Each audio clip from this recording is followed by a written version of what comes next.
Welcome to the slop farm. Enjoy the video. You start by confirming safety. Stand the net upright and inspect the frame where it meets the ground because weak posts cause sag. Once you spot bent or loose bolts, remove them and replace with correctly sized spares.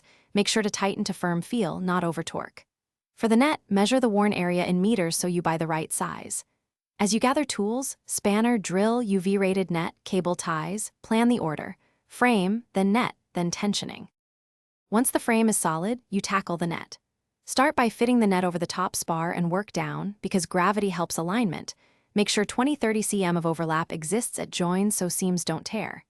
Use UV-rated ties every 15-20 cm and tighten progressively, not all at once, to prevent bunching. Next, run a bottom cable or rope and pre-tension it. This creates a clean rebound surface. If a joint is loose, add a sleeve or metal clamp to lock it in place. To finish, you focus on tensioning and testing. Tighten the top and bottom progressively until the net rebounds evenly. Aim for symmetric sag so balls don't drift.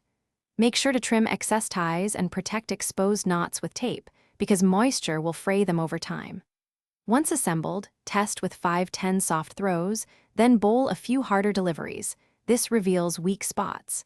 If you see localized sag or chafing, retension that area.